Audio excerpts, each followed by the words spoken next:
अस्सलाम वालेकुम व्यूवर्स। आज हमारे साथ जो है वो दूसरी वीडियो है।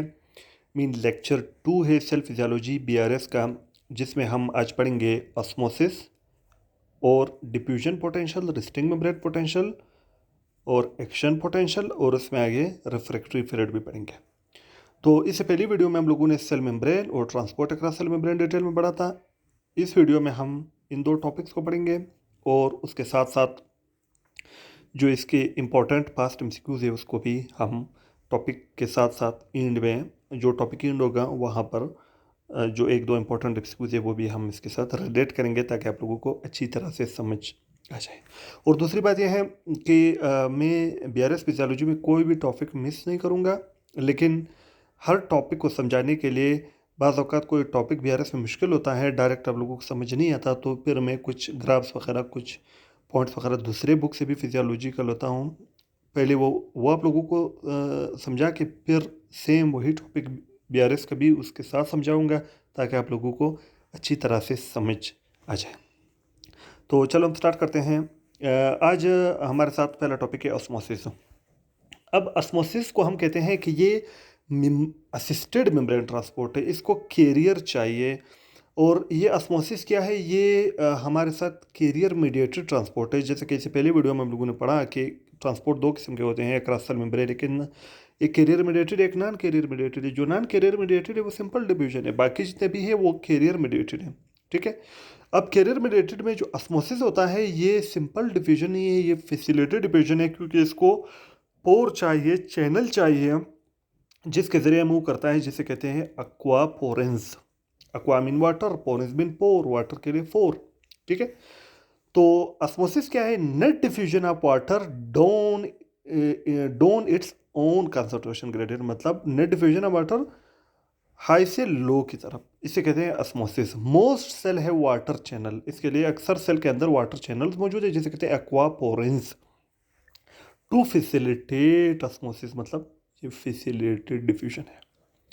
अब याद रखना, जिस जगह पे वाटर ज़्यादा होगा, जिस जगह पे सलूट ज़्यादा होगा वहाँ पे वाटर कम होगा।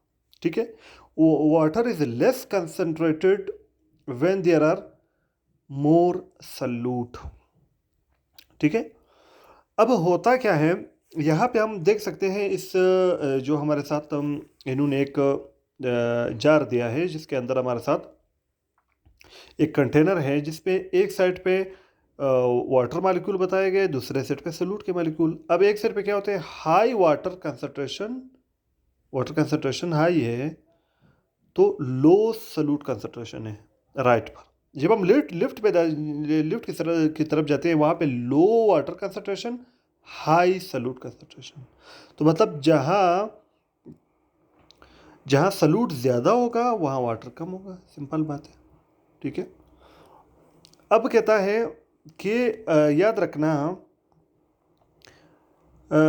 अब हम ये कह सकते हैं कि जब वाटर और सॉल्यूट में का गेम आता है तो कौन मूव करता है? एक सेल मेम्ब्रेन। याद रखना, सेल मेम्ब्रेन में वाटर हमेशा मूव करता है, सॉल्यूट मूव नहीं करता। सॉल्यूट वाटर को अपनी तरफ खींचता है, इसलिए हम कहते हैं कि सॉल्यूट में एबिलिटी होती है कि वो ऑस्मोटिकली एक्टिव होता है। ठीक है। और क्या कहता है कि not freely move cell membrane, यानी सेल मेम्ब्रेन से फ्रीली मूव नहीं करता, लेकिन ये ऑस्मोटिकली एक्टिव है, ये वाटर को अपनी तरफ खींचता है। और वाटर हमेशा उस तरफ जाता है जहाँ सॉल्यूट ज़्यादा हो। ठीक है। अब हम आते हैं यहाँ पे समझते हैं और ऑस्मोसिस के बारे में जो इम्पोर्टेंट है। अब ऑस्मोसिस के बारे में जो इम्पोर्टेंट है वो ये है कि ऑस्मोलैरिटी क्या है, ऑस्मोलैरिटी क्या है, ये टर्म अक्सर आते हैं। अब ऑस्मोलैरिटी ये है कि सॉल्यूट के ऑस्मोल्स, जो सॉल्यूट का यूनिट है पर केजी सॉल्वेंट, जिस सॉल्वेंट के अंदर वो मौजूद है उसके 1 किलो के अंदर जो ऑस्मोल सॉल्यूट है उसे कहते हैं ऑस्मोलैरिटी। लेकिन ऑस्मोलैरिटी क्या है वो भी सेम इसी तरह है। उसमें सिर्फ एक चीज़ के ऊपर कि यहाँ ऑस्मोलैरिटी है तो पर केजी सॉल्वेंट। ऑस्मोलैरिटी में क्या है? ऑस्मोल सॉल्यूट पर लीटर सॉल्वेंट। जैसे लीटर में टी आर आता है, इसी तरह ऑस्मोलैरिटी में भी टी आर आता है। ठीक है। तो ऑस्मोलैरिटी मतलब osmol पर लीटर सॉल्वेंट। ऑस्मोलिटी मतलब ऑस्मोल सॉल्यूट पर केजी सॉल्वेंट है, दोनों एक ही चीज़। ठीक है। अब ये एमसीक्यूज के लिए याद रखना है कि ब्लड की जो ऑस्मोलिटी है वो मेंटेन होती है in a narrow range of 300 milliosmole. ठीक है। अगर हम डिहाइड्रेटेड होंगे तो हमारे ऑस्मो रिसेप्टर हाइपोथैलेमस के अंदर स्टिमुलेट हो जाएंगे, जो सुप्रा ऑप्टिक न्यूक्लियस से क्या रिलीज करेंगे, एडीएच रिलीज करेंगे। वो किडनी को स्टिमुलेट करेगा ताकि वहाँ से क्या करे, वाटर को कंजर्व करे। ठीक है। और उसके अलावा जो है और क्या करे, हमारे थर्स्ट को स्टिमुलेट करे ताकि हम ज़्यादा वाटर इनटेक करें, वाटर रिटेन करें। अब यहाँ साइड पे हम डायग्राम से देखें, जब हमें डिहाइड्रेशन होती है तो हमारा ब्लड वॉल्यूम कम होता है, प्लाज्मा ऑस्मोलिटी बढ़ जाती है, यानी ब्लड वॉल्यूम कम होती है, उस प्लाज्मा ऑस्मोलिटी बढ़ जाती है। ठीक है। क्योंकि सल्यूट का मिकदार बढ़ जाता है तो ऑस्मो रिसेप्टर जो है हाइपोथैलेमस से उसको डिटेक्ट करते हैं और एडीएच सिक्रीशन होती है पोस्टीरियर पिट्यूटरी से, और वहाँ पे क्या होता है, किडनी पर एक्ट करके वाटर को का इनटेक, मतलब वाटर को रिटेन किया जाता है। और उसके अलावा नेक्स्ट क्या किया जाता है, ऑस्मो रिसेप्टर हाइपोथैलेमस में थर्स्ट को स्टिमुलेट करते हैं, जिसकी वजह से हम ज़्यादा पानी पीते हैं, उसकी वजह से बाहर से इनटेक भी वाटर का बढ़ जाता है। दूसरा एडीएच डिस्टल कन्वोल्यूटेड ट्यूब्यूल पे जा करके वहाँ वाटर को रीएब्जॉर्ब करता है, उसकी परमेबिलिटी बढ़ा देता है। तो ऑस्मोसिस में हमारे साथ जो मेन बातें हैं वो हमने ये याद रखने हैं एग्ज़ाम के लिए, है कि ऑस्मोसिस जो है वो क्या है, ये फैसिलिटेड डिफ्यूजन है और इसको ये पैसिव है, इसको एक्वापोरेंस की ज़रूरत है। ठीक है। और ये नंबर ऑफ सल्यूट पार्टिकल पे डिपेंड करता है, न कि साइज ऑफ सल्यूट पार्टिकल। जिस जगह नंबर ऑफ सल्यूट पार्टिकल ज़्यादा होंगे उसी तरफ ऑस्मोसिस ज़्यादा होगा, उसी तरफ वाटर ज़्यादा मूव करेगा। और याद रखना, सल्यूट मूव नहीं करते हैं, वाटर मूव करते हैं। अब यहाँ पे एक उसके बाद ऑस्मोलरिटी में हमें फर्क आना चाहिए कि सिर्फ फर्क ये है कि पर केजी सॉल्वेंट ऑस्मोलरिटी, पर लीटर सॉल्वेंट ऑस्मोलरिटी, और ब्लड के ऑस्मोलरिटी या ऑस्मोलिटी एक ही चीज़ है, 300 मिली ऑस्मोल है। ठीक है। अब यहाँ पे एमसीक्यू से पास पेपर का कि ऑस्मोसिस डिपेंड अपॉन, किस पर ऑस्मोसिस डिपेंड करता है, number of solute particle, osmoreceptor, concentration gradient, electrical gradient, number of solute particle. अगर बात औकात आंसर दिया हो कि size of solute particle, no, number of solute particle. Next हम आते हैं हमारे साथ जो ऑस्मोसिस ख़त्म होने के बाद अब हमारे साथ जो डिफ्यूजन पोटेंशियल है, रेस्टिंग पोटेंशियल है, और उसके बाद हमारे साथ एक्शन पोटेंशियल है। उसके लिए हमें आयन चैनल जो न्यूरॉन के अंदर है उनका पता होना चाहिए। आयन चैनल जो न्यूरॉन के अंदर मौजूद है वो हमारे साथ दो किस्म के हैं। एक है लाइगेंड गेटेड चैनल, एक चैनल पे लाइगेंड बाइंड होके वो खुलेगा। एक है voltage gated channel. Voltage gated channel वो चैनल है जब हमारे नर्व का या मसल का, जब वहाँ थ्रेशहोल्ड तक पोटेंशियल पहुँच जाए, फिर उस पे ये वोल्टेज गेटेड चैनल एक्टिवेट हो जाते हैं, उस थ्रेशहोल्ड वोल्टेज पर फिर ये ओपन हो जाते हैं, जिससे सोडियम इनसाइड मूव करता है। ठीक है। सोडियम, पोटाशियम, कैल्शियम वगैरह। तो हमारे साथ आयन चैनल दो किस्म के होते हैं, और ये आयन चैनल है क्या, ये एक्चुअली जो है मेम्ब्रेन इंटीग्रल प्रोटीन है जो थ्रू आउट स्पेन मौजूद है, throughout length of cell membrane, जो इसी पहले वीडियो में पढ़ चुके हैं। तो ligand gated channel open or close in response to ligand bonding. और ये कहाँ पे मौजूद होते हैं, ये लोकेशन ज़्यादा इंपॉर्टेंट है। ये डेंड्राइट और सेल बॉडी पे मौजूद होते हैं न्यूरॉन के, और ये स्टार्ट साइनेप्टिक पोटेंशियल ये स्टार्ट करते हैं। ठीक है। जो साइनेप्सिस होते हैं जहाँ न्यूरॉन मिलते हैं वहाँ पे, जैसे कि एसिटाइलकोलिन पोस्ट साइनेप्टिक रिसेप्टर जो है नाइकोटिनिक या मस्करिनिक पे लगेगा, तो वो लाइगेंड गेटेड चैनल है, वो वहाँ से फिर एक्शन पोटेंशियल स्टार्ट होगा, डिपोलराइजेशन वगैरह। दूसरा है वोल्टेज गेटेड चैनल। ये open or close in response to change in membrane potential. जब मेम्ब्रेन पोटेंशियल में चेंजेस आते हैं तो फिर ये ओपन होते हैं या क्लोज होते हैं, जैसे कि सोडियम पोटेशियम चैनल। जो अब याद रखना है, जो लाइगेंड गेटेड चैनल है वो कहाँ पे मौजूद है, डेंड्राइट एंड सेल बॉडी। और वोल्टेज गेटेड चैनल जो सोडियम और पोटेशियम चैनल है ये थ्रू आउट मौजूद है, लेकिन सबसे ज़्यादा कहाँ पे मौजूद है, जहाँ नर्व का वो पार्ट न्यूरॉन का वो पार्ट जहाँ एक्शन पोटेंशियल स्टार्ट होती है सेल बॉडी से, जब एक्सॉन निकलता है उस एरिया को कहते हैं एक्सॉन हेलुक।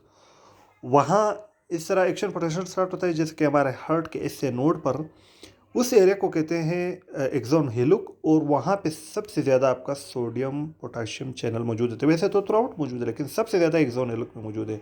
और ये एक्शन पोटेंशियल पर, और इसकी वजह से एक्शन पोटेंशियल पैदा होता है और आगे फैलता है। तो याद रखना, ligand gated channel dendrite cell body पे एक्सॉन के, न्यूरॉन के, और आपके वोल्टेज गेटेड चैनल थ्रूआउट मौजूद है, लेकिन सबसे ज़्यादा जो है एक्सॉन हेलुक पे मौजूद है। तो ये एमसीक्यूज पॉइंट है।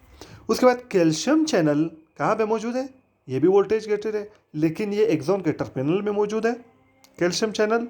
और यहाँ क्या होता है, यहाँ ये कैल्शियम जब यानी जब इसका न्यूरोट्रांसमीटर रिलीज, ये न्यूरोट्रांसमीटर रिलीज के लिए रिस्पॉन्सिबल है। यहाँ पे जब एक्सॉन टर्मिनल से कैल्शियम आएगा तो ये वहाँ से जो न्यूरोट्रांसमीटर है सेक के अंदर जो बंद है नर्व एंडिंग में, वहाँ से उसको निकाल लेगा और उसको साइनेप्टिक क्लेफ्ट में लाएगा। ठीक है, अब हम यहाँ जो बीआरएस में दिया है इसको अभी हम डिटेल में पढ़ेंगे। सबसे पहले आयन चैनल को अगर हम बात करें, हम कहते हैं ये इंटीग्रल प्रोटीन है जो स्पेन द मेम्ब्रेन, मतलब थ्रू आउट द मेम्ब्रेन मौजूद है। और जब ये ओपन होता है, when open permit the passage of certain ions. अब आयन चैनल के बारे में अगर और पढ़ें, हम कहते हैं आयन चैनल्स आर सेलेक्टिव, ये सेलेक्टिव होते हैं, ये इजाज़त देते हैं, they permit the passage of some ions but not other. Selectivity is based on the size of the channel and the distribution of charges that line it. ठीक है, for example अगर स्मॉल चैनल हो और उसको negative charge line क्या हो, तो ये किसके लिए सेलेक्टिव है? स्मॉल केटाइन के लिए। निगेटिव लाइन क्या है तो पॉजिटिव के लिए, पॉजिटिव लाइन क्या है तो निगेटिव के लिए, क्योंकि अट्रैक्ट करता है। For example a small channel line with negatively charge group will be selective for small cation and exclude large solvated anion, उसको नहीं छोड़ेगा। Conversely, a small channel lined with a positive charge group will be selective for small A9 negative के लिए and exclude large solute and cation को नहीं छोड़ेगा, ripple करेगा positive positive. दूसरी बात आयन चैनल में ये है कि आयन चैनल में भी ओपन और क्लोज, ये ओपन भी हो सकता है या क्लोज भी हो सकता है। व्हेन द चैनल जब ओपन होगा तो ions for which it is selectively उससे वो फ्लो करेंगे। When the channel is close ion can not flow through it, यानी ये तो या ओपन होगा या क्लोज होगा, ये ऐसा नहीं हो सकता है थोड़ा ओपन थोड़ा क्लोज, नहीं, या ओपन होगा या क्लोज होगा। ओपन होगा तो जिसके लिए सेलेक्टिव है वो आसानी से जाएंगे, बंद होगा तो नहीं होगा। थर्ड जो यानी ये करेक्टरिस्टिक्स आयन चैनल का बता रहे हैं। सबसे पहले बताया कि इंटीग्रल प्रोटीन है, फिर बताया कि ये सेलेक्टिव है, फिर बताया कि या तो ये ओपन है या क्लोज है। फिर तीसरी जगह पे बताता है कि the conductance of the channel वो डिपेंड करता है कि probability the channel is open. ठीक है, अगर हायर चांसेस हो चैनल ओपन हो तो हायर कंडक्टेंस होगा, प्रोबेबिलिटी होगा। ठीक है, और अब कब यानी कंडक्टेंस कब ज़्यादा होगा चैनल से, कंडक्शन कब ज़्यादा होगा, जितना उसकी ओपन होने की प्रोबेबिलिटी ज़्यादा हो। ठीक है, अब वो प्रोबेबिलिटी किस चीज़ पे डिपेंड करती है कि वो चैनल क्लोज हो या ओपन हो। अब कब चैनल क्लोज होगा कब ओपन होगा, उसके लिए गेट्स होते हैं, उसको गेट्स कंट्रोल करते हैं। Opening and closing of channel are control by gates. ठीक है, अब वो गेट्स दो किस्म के हैं जो अभी इसे हमने पढ़े, एक है वोल्टेज गेटेड चैनल, एक है लाइगेंड गेटेड चैनल। जो वोल्टेज गेटेड चैनल है are open or close by change in membrane potential. ठीक है, the activation gate of the sodium channel in nerve is open by depolarization. जो activation gate है sodium channel का वो कब open होगा? By depolarization. When open the nerve membrane is permeable to, जब ये ओपन होगा तो नर्व मेम्ब्रेन सोडियम आयन को परमेबल होगा। During the up stroke of the nerve action potential, मतलब जब अप स्ट्रोक होता है एक्शन पोटेंशियल के ग्राफ में ऊपर की तरफ जाता है तो उस वक्त ओपन होता है। दूसरा है the inactivation gate of sodium channel. अब एक्टिवेशन गेट आउटसाइड में मेम्ब्रेन सोडियम चैनल पर मौजूद है, इनएक्टिवेशन गेट इनसाइड मौजूद है। और ये the inactivation gate of the sodium channel is in nerve is close by depolarization, यानी जब डीपोलराइजेशन ज़्यादा हो जाएगा तो ये क्लोज हो जाएगा।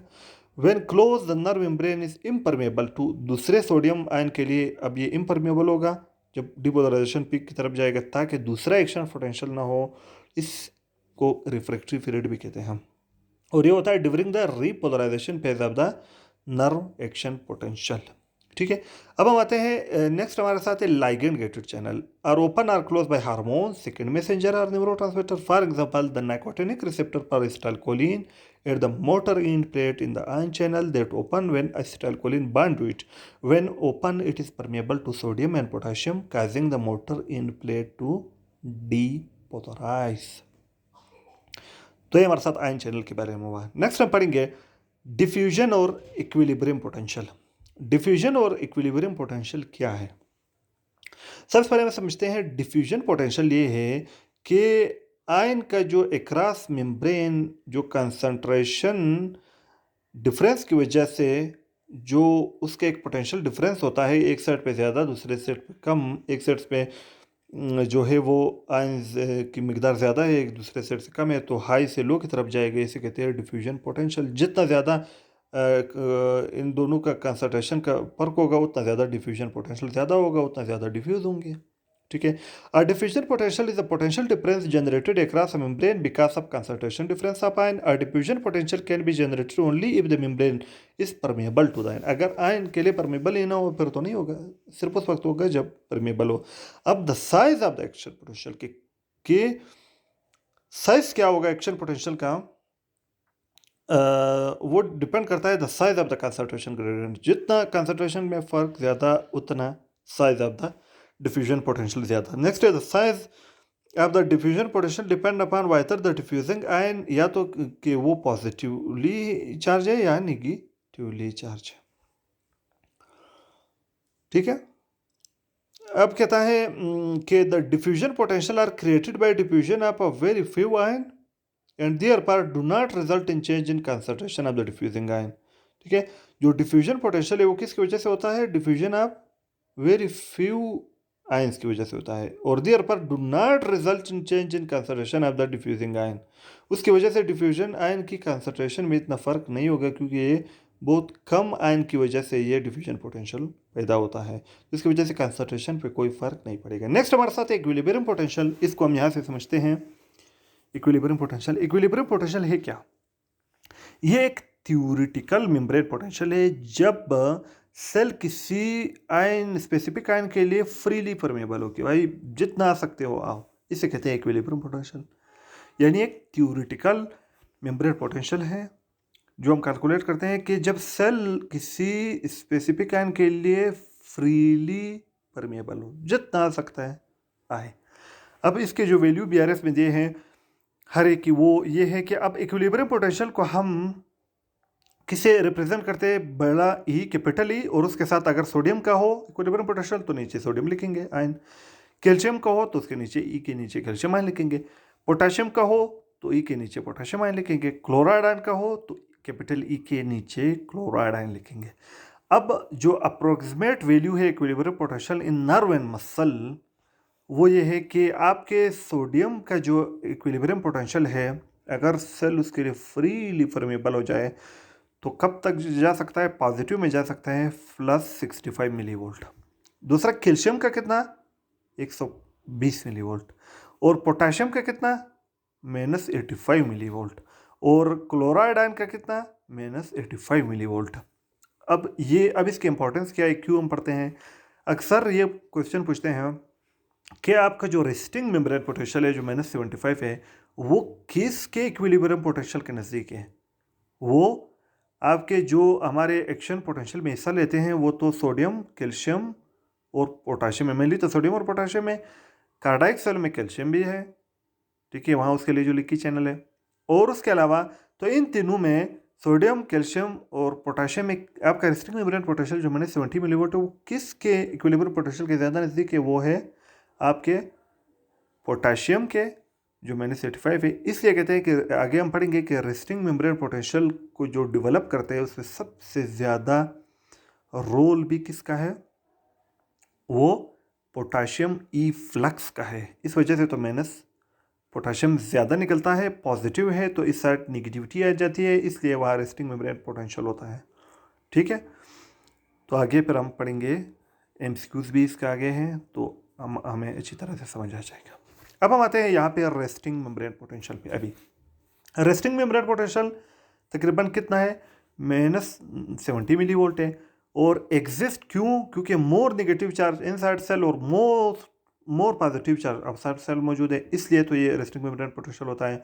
दो फैक्टर क्रिटिकल है रेस्टिंग मेम्ब्रेन पोटेंशियल को मालूम करने में, एक आयन का कंसंट्रेशन ग्रेडिएंट मिकदार, दूसरा मेम्ब्रेन उस आयन के लिए कितना परमेबल है। उसके लिए लीकी चैनल जो ऑलवेज ओपन होते हैं थ्रू आउट द न्यूरॉन। अब याद रखना किसके लिए? पोटाशियम के लिए हमेशा leaky channel available, leaky channel होते हैं, हमेशा अवेलेबल होते हैं, थ्रू आउट द न्यूरॉन होते हैं। इसलिए रेस्टिंग मेम्ब्रेन पोटेंशियल में सब में बिल्ड करने में सबसे ज़्यादा रोल जो है वो पोटाशियम का है, जो वो बाहर निकलता है इफ्लक्स के जरिए। वो क्योंकि अंदर तो उसको सोडियम पोटाशियम बेस पंप के जरिए एक्टिव ट्रांसपोर्ट के जरिए मतलब लाते हैं, तो ई फ्लक्स में उसका बहुत बड़ा रोल है। आगे एमसीक्यूज में है। अब यहाँ पे रेस्टिंग मेम्ब्रेन पोटेंशियल अगर हम देखें, यहाँ पे वापस इक्विलिब्रियम पोटेंशियल दिया गया है कि इक्विलिब्रियम पोटेंशियल क्या है? ये थ्योरेटिकल मेम्ब्रेन पोटेंशियल है if cell freely permeable to specific ion. The resting membrane potential is close to the, हमारा सेल का रेस्टिंग मेम्ब्रेन पोटेंशियल किसके क्लोज है? To the potassium equilibrium potential. क्यों? क्योंकि cell is more permeable to potassium at rest.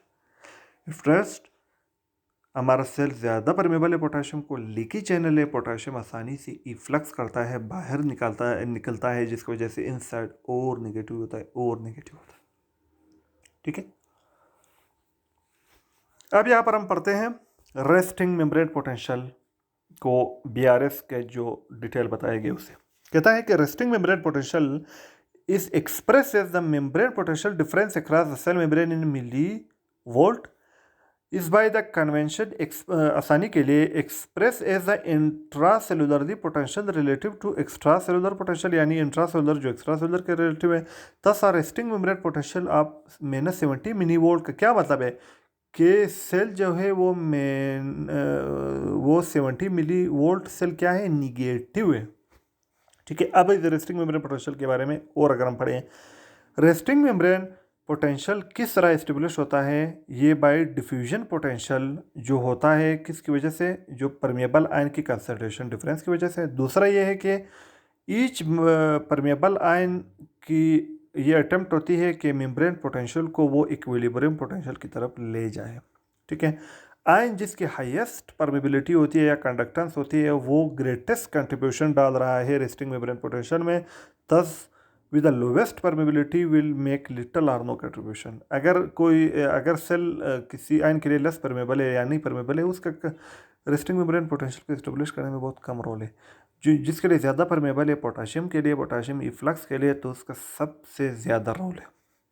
For example, the resting membrane potential of a nerve is -70 millivolt which is close to the calculated equilibrium potential potassium which is -85 millivolt but far from the calculated sodium equilibrium potential से बहुत ज़्यादा ये दूर है। -70 किसके ज़्यादा नज़दीक है? -85 मिलीवोल्ट, न के सोडियम का +65। तो at rest the nerve membrane is far more permeable to potassium than sodium. चौथे नंबर पर हम आते हैं द सोडियम पोटाशियम पंप, वो भी इनडायरेक्टली कंट्रीब्यूट कर रहा है रेस्टिंग मेम्ब्रेन पोटेंशियल पे। ठीक है। किस तरह?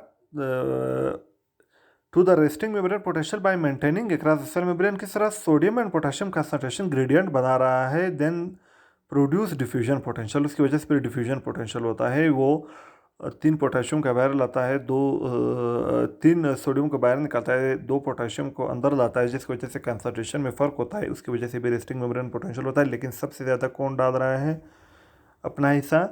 वो पोटेशियम इफ्लक्स जो रेस्ट के दौरान सबसे ज़्यादा परमेबल है। ठीक है। लेकिन इनडायरेक्टली सोडियम पोटेशियम पंप भी कर रहा है। The direct electrogenic contribution of the pump 3 sodium pump out of the cell per every 2 potassium into the cell is small. लेकिन डायरेक्ट कंट्रीब्यूशन स्मॉल है, लेकिन इनडायरेक्ट करता है। अब हम आते हैं हमारे मेम्ब्रेन के इलेक्ट्रिकल स्टेट्स क्या हालत हो सकते हैं। सबसे पहले पोलराइजेशन। पोलराइजेशन का ये मतलब है कि इनसाइड नेगेटिव हो, आउटसाइड पॉजिटिव हो। ठीक है। लेकिन 0 मिली वोल्ट ना हो। 0 मिली वोल्ट के अलावा कोई भी हालत हो, इसे हम कहते हैं polarization. Any state when the membrane potential is other than 0 millivolt, इसे कहते हैं पोलराइजेशन, ये एक हालत है मेम्ब्रेन की। दूसरा है डीपोलराइजेशन। डीपोलराइजेशन क्या है? मेम्ब्रेन जो शुरू में पोलराइज था, इनसाइड निगेटिव आउटसाइड पॉजिटिव, अब ये जो दो पोल बने हुए थे अब वो लेस पोलराइज हुआ, तो इसके थे डीपोलराइज। क्यों? क्योंकि सोडियम का इन्फ्लक्स हुआ, अंदर जो निगेटिव था वो खराब हुआ, ऊपर जो बाहर जो पॉजिटिव था वो खराब हुआ, पोलरिटी खत्म हुई, इसके था depolarization. Membrane become less polarize than it resting potential. Rest के दौरान जितना था अब वो पोलरिटी खत्म हुई, लेस पोलराइज हुआ, इसके था डीपोलराइजेशन। नेक्स्ट हमारे साथ है रीपोलराइजेशन। मेम्ब्रेन दोबारा रेस्टिंग मेम्ब्रेन पोटेंशियल की तरफ आ रहा है डीपोलराइज के बाद, इसके कहते हैं repolarization. Membrane return to resting potential after having been depolarize. Next है हाइपर पोलराइजेशन। हाइपर पोलराइजेशन में रेस्ट से भी ज्यादा भाई पोलराइज हो गया, membrane become more polarize than at resting potential, इसके कहते हैं हाइपर पोलराइजेशन। अब यहाँ पर हम देख सकते हैं मेम्ब्रेन पोटेंशियल में जो चेंजेस होते हैं। सबसे पहले हमारे साथ -70 millivolt resting membrane potential है। फिर जो है जब डीप पोलराइजेशन होती है तो -50 पे थ्रेशोल्ड होता है जिस पे एक्शन पोटेंशियल स्टार्ट होता है। उससे नीचे अगर हो -30, -20, -40 सब थ्रेशोल्ड वैल्यू पे एक्शन पोटेंशियल नहीं पैदा होगा, उसे कहते हैं ग्रेडेड पोटेंशियल। अगर वो सम हो जाए, जमा हो जाए, तो उसकी वजह से फिर एक्शन पोटेंशियल हो सकता है। उसके बाद हमारे साथ फिर रिपोलराइजेशन होता है जब पोटेशियम की क्या हो जाता है, ई फ्लक्स और निकले, ठीक है, उसकी वजह से रेस्टिंग पोटेंशियल। रिपोलराइजेशन के बाद दोबारा -70 मिली वोल्ट होगा। अगर और भी ज़्यादा पोटेशियम निकले तो फिर ये हाइपर पोलराइजेशन होगा, जो पोटेशियम की इक्विलिब्रियम पोटेंशियल तक पहुंच जाएगा -85, -90 की तरफ। अब हमारे साथ इलेक्ट्रिकल जो सिग्नल है उसके दो टाइप्स है। एक है जब हम स्मॉल स्टिमुलाई अप्लाई करते हैं तो ग्रेडेड पोटेंशियल पैदा होते हैं जो कम डिस्टेंस तक जाते हैं, आखिरकार डिमिनिश हो जाते हैं। तो टाइप्स ऑफ इलेक्ट्रिकल सिग्नल हमारे साथ दो है, एक ग्रेडेड पोटेंशियल, एक action potential. Graded potential small है, कम्युनिकेट ओवर शॉर्ट डिस्टेंस, लेकिन ये सब थ्रेशोल्ड वैल्यू पे है तो इसकी वजह से एक्शन पोटेंशियल नहीं होगा, -55 से कम है। दूसरा एक्शन पोटेंशियल ये लार्ज है, ये लॉन्ग डिस्टेंस पे कम्युनिकेट करते हैं। अब हम नेक्स्ट हमारे साथ है एक्शन पोटेंशियल में। अब ये टाइप्स ऑफ इलेक्ट्रिकल सिग्नल अपने पढ़े, अब हम पढ़ेंगे एक्शन पोटेंशियल। एक्शन पोटेंशियल क्या है कि जो एक्साइटेबल मेम्ब्रेन है, जैसे कि आपका न्यूरॉन्स वगैरह है, एबिलिटी टू जनरेट, इनमें एबिलिटी होती है कि वो एक्शन पोटेंशियल को जनरेट करें। एक्शन पोटेंशियल ब्रीफ होता है, रैपिड होता है, लार्ज होता है, स्पीड इसका 100 मिली वोल्ट। चेंजेस जब 100 मिली वोल्ट चेंजेस होते हैं मेम्ब्रेन पोटेंशियल में तो फिर ये एक्शन पोटेंशियल होता है, ये ब्रीफ होता है, रैपिड होता है, ठीक है। डू नॉट डिक्रीज, ये स्ट्रेंथ पे डिक्रीज नहीं होता है जब ये ट्रेवल करता है साइट ऑफ इनिशिएशन से थ्रू आउट सेल मेम्ब्रेन, ये उसी स्ट्रेंथ से जाता है, ठीक है। यहाँ पर हमारे साथ जो है एक्शन पोटेंशियल की यहाँ जो BRS में डिफिनेशन दिया गया एक्शन पोटेंशियल का। सबसे पहले अगर हम एक्शन पोटेंशियल में देखें, डीपोलराइजेशन कहते हैं depolarization make the membrane potential less negative, mean the cell interior become less negative. पहले नेगेटिव था, अब पॉजिटिव होना शुरू हो गया, ठीक है। और यहाँ पर हम देख सकते हैं दूसरा ये है hyperpolarization make the membrane potential more negative, inside more negative हो जाए। उसके बाद इनवर्ट करंट जो है फ्लो ऑफ पॉजिटिव चार्ज है, जो इनवर्ट करंट डीपोलराइज है मेम्ब्रेन पोटेंशियल, ठीक है। और आउटवर्ड करंट, अगर इनवर्ट करंट में सोडियम अंदर आता है तो और ज़्यादा डीपोलराइज करता है।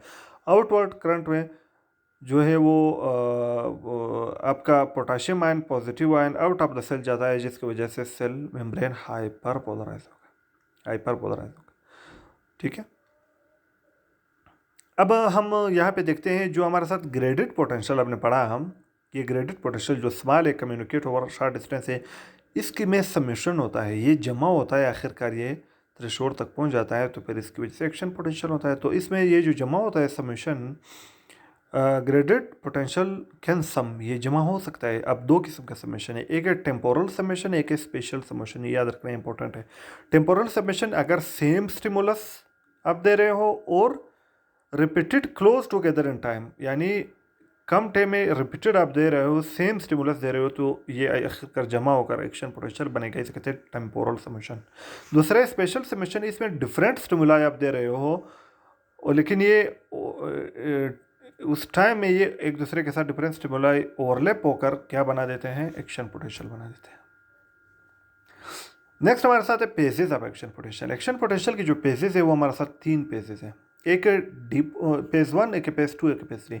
पेज 1 मतलब डीपोलराइजेशन, पेज 2 मतलब रिपोलराइजेशन, पेज 3 मतलब हाइपरपोलराइजेशन।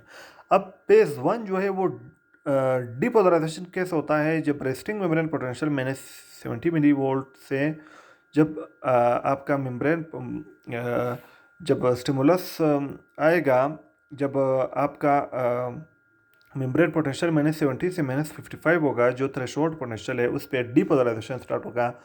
और ये खास आप सोडियम इन्फ्लक्स की वजह से है, इसे कहते हैं पेज 1 डीपोलराइजेशन। जब ये मैक्सिमम +30 तक पहुंच जाएगा उसके बाद आपके पोटाशियम चैनल ओपन हो जाएगा, पोटाशियम इफ्लक्स स्टार्ट हो जाएगा, इफ्लक्स स्टार्ट हो जाएगा। ये सेकेंड पेज है, इसे कहते हैं रीपोलराइजेशन। तीसरा जो है आपका हाइपर पोलराइजेशन, ये है कि जब रेस्टिंग मेम्ब्रेन पोटेंशियल से भी नीचे जाए, बहुत ज़्यादा पोटाशियम निकले, इसे कहते हैं काज बाय कंटिन्यूड पोटाशियम इफ्लेक्स, इसे कहते हैं आफ्टर हाइपर पोलराइजेशन।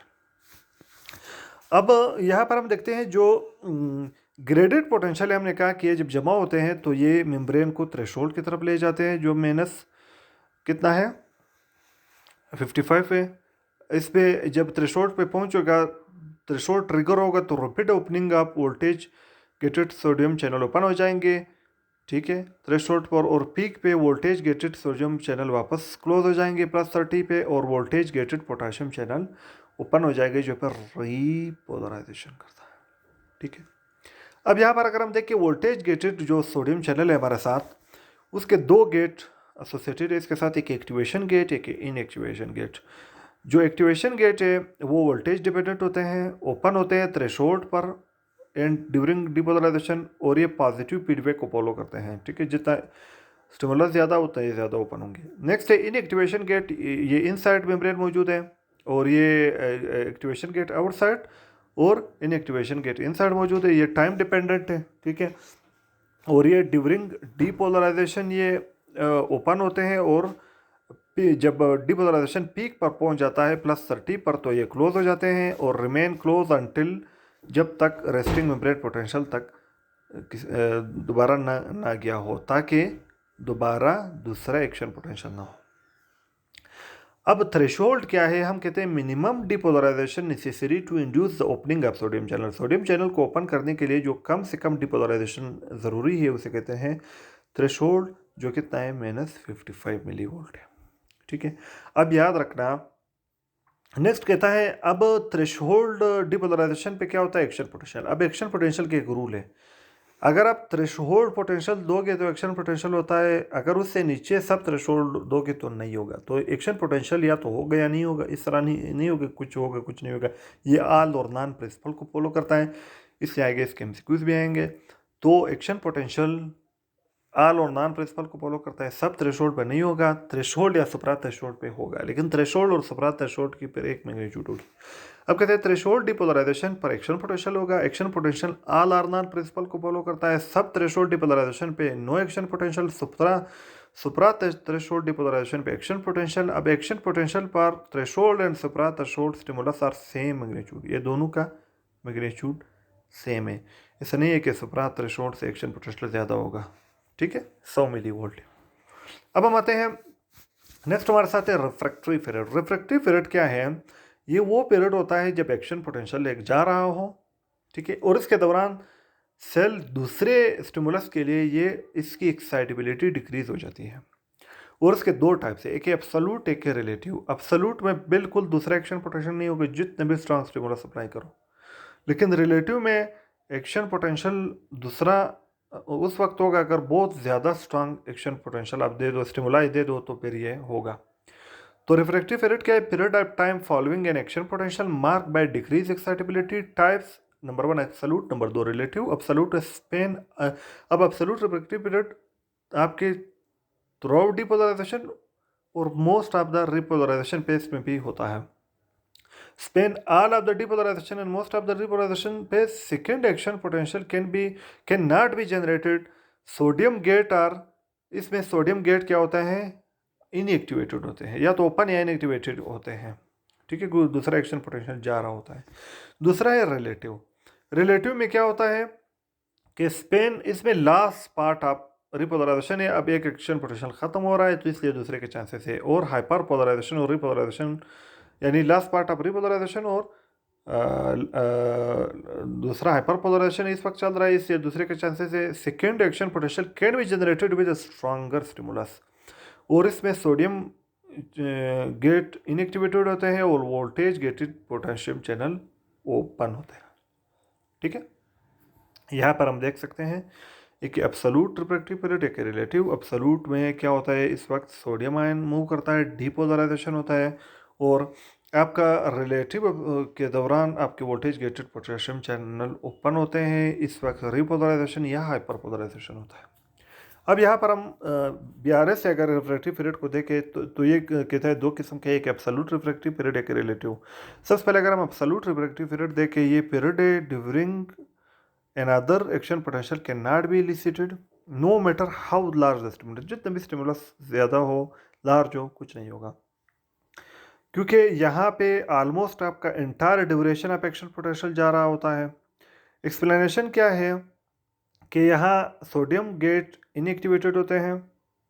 ठीक है, recall that inactivation gate of sodium channel बंद होते हैं inactivation when the membrane potential is depolarized. They remain close, तब तक ये क्लोज होते हैं जब तक रिपोलराइजेशन नहीं हो, तो इसलिए दूसरा नहीं आ सकता। यानी इसमें इनएक्टिवेशन सोडियम चैनल गेट बंद होते हैं अंदर की तरफ से, इसलिए जब तक ये रिपोलराइज नहीं हुआ तब तक दूसरा नहीं आ सकता। No action potential can occur until the inactivation gate open, जब इनएक्टिवेशन गेट ओपन होगा तो ये आएंगे। ठीक है, दूसरा हमारे साथ रिलेटिव रिफ्रैक्टिव पीरियड, ये बिगन होता है at the end of the जब एब्सोल्यूट रिफ्रैक्टिव पीरियड खत्म हो जाए तो ये होगा, और continue until the membrane potential return to resting level. और एन एक्शन पोटेंशियल होगा अगर हम दिस पीरियड अगर हम लार्ज स्टिमुलस दे दें। एक्सप्लेनेशन क्या है, जो पोटेशियम कंडक्टेंस है वो हायर होता है रेस्ट पे, इसमें रेस्ट से हायर होता है, और मतलब पोटेशियम रिफ्लेक्स होता है, और मेम्ब्रेन पोटेंशियल जो है वो इक्विलिब्रियम पोटेंशियल पोटेशियम के इक्विलिब्रियम पोटेंशियल के नज़दीक होता है। और देयरफॉर अब क्यों रिलेटिव रिफ्रैक्टिव पीरियड को स्ट्रॉन्ग स्टिमुलस क्यों चाहिए, क्यों होगा, क्योंकि ये रिपोलराइजेशन के बाद जब ये हाइपर पोलराइजेशन में जाता है तो आपने स्ट्रॉन्ग स्टिमुलस देना है सोडियम का, ताकि हाइपर पोलराइजेशन से वापस रेस्टिंग मेम्ब्रेन पोटेंशियल की तरफ लाया जाए, फिर उसको डिपोलराइज किया जाए। तो इसलिए स्ट्रॉन्ग स्टिमुलस इसको मतलब वो एक्शन पोटेंशियल पैदा कर सकता है, क्योंकि उसने हाइपर पोलराइजेशन से रिपोलराइजेशन यानी रेस्टिंग मेम्ब्रेन की तरफ लाना है, फिर डिपोलराइजेशन की तरफ लाना है। नेक्स्ट है propagation of action potential. Action potential propagate कैसे करता है, एक जगह से दूसरी जगह जाता किस तरह है। इसके दो किस्म के प्रोपगेशन है, एक है कॉन्टिग्यूअस कंडक्शन, एक है साल्टेटरी कंडक्शन। अब कॉन्टिग्यूअस कंडक्शन क्या है, ये अनमाइलिनेटेड फाइबर्स में कंडक्शन होता है, और ये एक्शन पोटेंशियल जो है ये एवरी पोर्शन ऑफ मेम्ब्रेन जो है वो डिपोलराइज, रिपोलराइज, हाइपर पोलराइज होता है, तो इससे ज़्यादा टाइम रहता है। लेकिन ये अनमाइलिनेटेड फाइबर में होता है जहाँ माइलिन शीट ना हो। दूसरा है साल्टेटरी कंडक्शन, ये रिपीट कंडक्शन है और ये माइलिनेटेड फाइबर में होता है। इसमें इम्पल्स जो है जो इम्पल्स जंप करता है over section of fiber cover with insulating myelin, यानी node of Ranvier to node of Ranvier ही जाता है, हर जगह डिपोलराइज और रिपोलराइज नहीं होता, इसलिए टाइम बचता है, स्पीड ज़्यादा होता है, इसलिए ये node of Ranvier to node of Ranvier ही जाता है। ठीक है, अब हमारे साथ जो साल्टेटरी कंडक्शन है जो माइलिनेटेड न्यूरॉन में होता है, माइलिनेटेड फाइबर कंडक्ट करते हैं इम्पल्सेस तकरीबन 50 टाइम ज़्यादा अनमाइलिनेटेड फाइबर से। लेकिन अगर दोनों कंपेरेबल साइज का हो, action potential does not have to regenerated and myelin, वो जो माइलिन का सेक्शन है वहाँ पर रीजनरेट की जरूरत नहीं है, वहाँ से जम करता है। अब माइलिन क्या होता है, प्राइमरली ये लिपिड से बना होता है जो माइलिन शीट है, और ये एमसीक्यूज पॉइंट है कि CNS में उसको ओलिगोडेंड्रोसाइट माइलिनेशन करता है, और पेरिफेरल नर्वस सिस्टम में वो श्वान सेल करते हैं। ठीक है, ये एमसीक्यूज पॉइंट है। अब यहाँ से अगर हम BRS से देखें, प्रोपगेशन ऑफ एक्शन पोटेंशियल कहता है कि occur by the spread of local current to adjacent area of membrane which are then depolarize to threshold and generate action potential. अब कंडक्शन जो वेलोसिटी होती है वो इंक्रीज बाय दो चीज़ों की वजह से, एक फाइबर साइज अगर ज़्यादा हो, increase the diameter of the nerve fiber result in decrease internal resistance कम होगा और कंडक्शन वेलोसिटी ज़्यादा होगा। दूसरा माइलिनेशन इंसुलेटर की तरह काम करेगा, लीक होना भी, लीकेज से भी एक्शन पोटेंशियल को रोकेगा। दूसरा इसमें सल्टेटरी कंडक्शन होता है, एक जगह से node of Ranvier to node of Ranvier ये जंप करता है हर जगह, हाइपर पोलराइज, डीपोलराइज, रिपोलराइज नहीं होता। ये यहाँ पे आप देख सकते हैं BRS में जो यहाँ node of Ranvier to node of Ranvier जो स्प्रेड है उसको बताया गया है। अब लास्ट टाइम हम इसके MCQs करेंगे। अब क्वेश्चन है कि all are non action potential, याद रखें एक्शन पोटेंशियल का MCQs है कि all are non action potential, जैसे हमने पहले पढ़ा था कि एक्शन पोटेंशियल या तो ऑल होता है या नॉन होता है, ठीक है। All are non action potential is initiated at, अब एक्शन पोटेंशियल कहाँ पे पैदा होता है, एक्सोन हिलुक, जो एक्सोन जो आपके न्यूरॉन की बॉडी से निकल रहा होता है, जब एक्सोन शुरू से निकल रहा होता है उस एरिया को हम एक्सोन हिलुक कहते हैं जहाँ एक्शन पोटेंशियल इनिशिएट होता है। तो वहाँ पे या तो इनिशिएट हो गया नहीं होगा, कहते हैं all are non action potential is initiated at, answer axon hillock, node of Ranvier, axon terminal, soma. अब सोमा में तो नहीं होगा, एक्सोन टर्मिनल में नहीं होगा, वहाँ पे तो कैल्शियम चैनल है। नोड ऑफ रनवेयर पे नहीं होगा, एक्सोन हेलुक पे ही होगा, या तो होगा या नहीं होगा क्योंकि एक्शन पोटेंशियल स्टार्ट यहाँ से होता है, तो आंसर ए। दूसरा, inactivation gate of sodium are close during, जो जैसे हमने पढ़ा था कि ये पास्ट MCQ है कि सोडियम का इनएक्टिवेशन गेट जो अंदर की तरफ है वो कब क्लोज होता है, वो डीपोलराइज स्टेट में क्लोज होता है, जब एक्शन पोटेंशियल जा रहा होता है ताकि दूसरा ना आए। और कब ये वापस ओपन होगा, रीपोलराइज, जब रेस्टिंग मेम्ब्रेन पोटेंशियल अचीव हो जाए फिर ये ओपन होगा।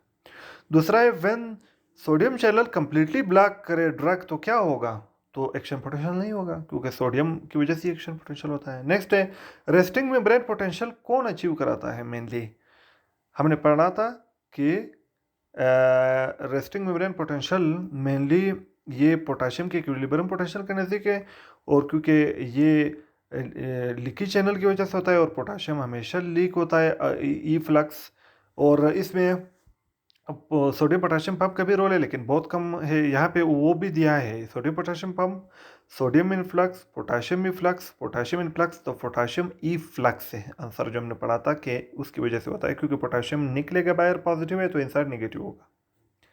नेक्स्ट है hyperpolarization of nerve fibre is due to, हमारा जो नर्व फाइबर हाइपर पोलराइज होता है वो किसकी वजह से होता है, पोटेशियम ई फ्लक्स की वजह से, जब पोटेशियम निकलता है efflux of potassium, answer A. Next है which of the following decrease the neural excitability in resting membrane potential, resting membrane potential में कौन नर्व की एक्साइटेबिलिटी कम करता है, वो है हाइपोकैलेमिया, ठीक है। अगर पोटेशियम हमारे इनसाइड सेल कम होगा, ठीक है, क्योंकि वो पॉजिटिव चार्ज है, इनसाइड कम होगा तो मेम्ब्रेन बहुत ज़्यादा निगेटिव होगा, उसकी वजह से उसकी एक्साइटेबिलिटी भी कम होगा। दूसरा है patient with vomiting develop hypokalemia with some gastric problem, patient have given IV potassium, how will it enter intracellularly, कैसे वो सेल में जाएगा। हमें पता है कि बाहर से जब पोटेशियम अंदर आता है तो वो सोडियम पोटेशियम बेस पंप के जरिए आता है, 2 पोटेशियम का अंदर लाता है, 3 सोडियम को बाहर निकलता है, तो किसके जरिए होगा, सोडियम पोटेशियम पंप से के जरिए होगा बाहर से अंदर की तरफ। Next, which of the following increase the neuronal excitability in resting membrane potential में एक्साइटेबिलिटी कौन बढ़ाता है, जब हमारे इनसाइड सेल अगर पोटेशियम ज़्यादा होगा, हाइपरकैलेमिया होगा, तो इनसाइड जो है वो नेगेटिव की बजाय पॉजिटिव होना स्टार्ट करेगा, जिसकी वजह से एक्साइटेबिलिटी बढ़ जाएगी। तो ये हमारे साथ आज BRS की दूसरी वीडियो सेल फिजियोलॉजी की। तो पहली वीडियो पे आप लोगों ने बहुत ज़्यादा लाइक्स, बहुत ज़्यादा मोहब्बत दिया, बहुत ज़्यादा शेयर किया, तो उम्मीद है इस वीडियो पे भी आप लोग इसी तरह अपनी मोहब्बत को जो है वो मेंटेन रखोगे। तो वीडियो को ख़ुद भी देखो, दोस्तों के साथ भी शेयर करो। तो आगे मैं नेक्स्ट वीडियोस भी लाऊंगा, कोशिश करेंगे 9-10 वीडियो में BRS को कंप्लीट करेंगे। तो वीडियो देखने का बहुत बहुत शुक्रिया, थैंक यू वेरी मच।